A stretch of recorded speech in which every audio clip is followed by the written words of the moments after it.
Mä oon nuoresta asti kasvattanut meidän ruuat. Meillä on yritetty olla hyvin terveinä tai mä päätin nuorena, että mä haluan kuolla vanhana ja terveenä. Ja ajattelin tehdä kaikkeni sen puolesta.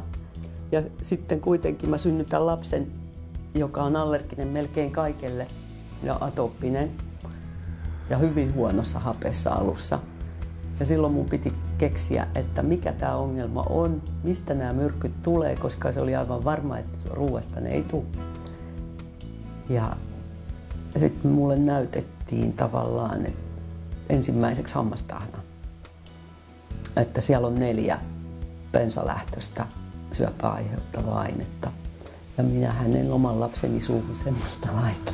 Eli mun oli pakko ruveta etsimään vaihtoehtoja. Nyt se on 15 ja mitään ongelmia ei enää ole. Eli kaupan tuotteista suurin osa on semmoisia, mitä mä oon kantapään kautta löytänyt, oppinut, käyttänyt vuosikausia itse. No se pesupähkinä on varmaan se, mistä kaikki alkoi ja mikä on mun sydäntä lähellä.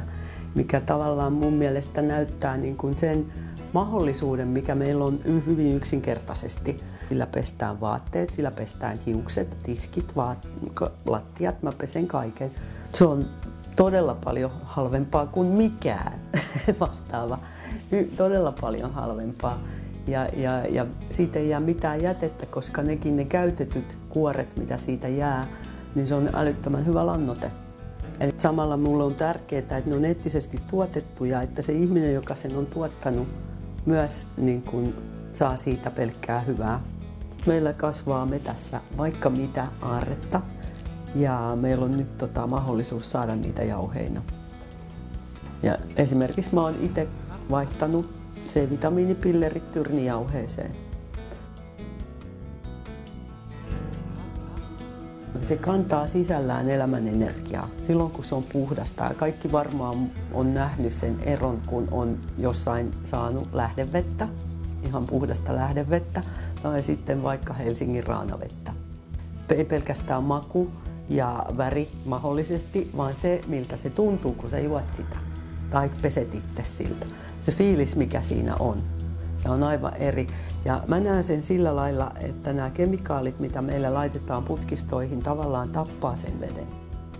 No yksi mun ratkaisuista, mitä mä oon käyttänyt vuosikausia kotona, on tää Grander-teknologia Itävallasta.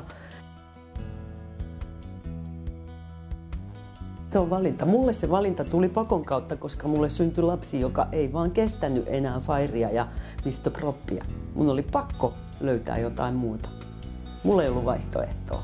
Ja mä oon kyllä sitä mieltä, mitä mä oon katsellut, että asiakkaista ainakin suurin osa jokaisessa perheessä on joku, jolla on allergioita vai ongelmia, hengitysvaikeuksia. Ja mun henkilökohtainen näkökanta on se, että se johtuu näistä kemikaaleista, mitä me on opittu pienestä asti käyttämään joka kohdassa.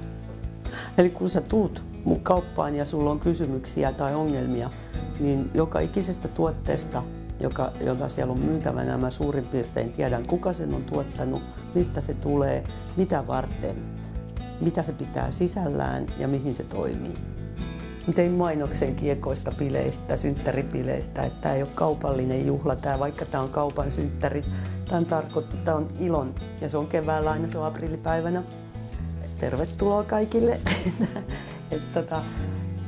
Siinä tarkoitus on jakaa iloa, rauhaa ja rakkautta ihan vanhanaikaisesti, eikä mitään muuta. Bunu sanoi sen hienosti, että se idea on siinä, että joka ikinen, joka siellä käy vaikka 5 minuuttia, sille jää pieni säde, jotain valoa sinne sydämeen, että se muistaa, että vitsi, se oli hieno hetki. Silloin oli hyvä olla. Siitä on kyse.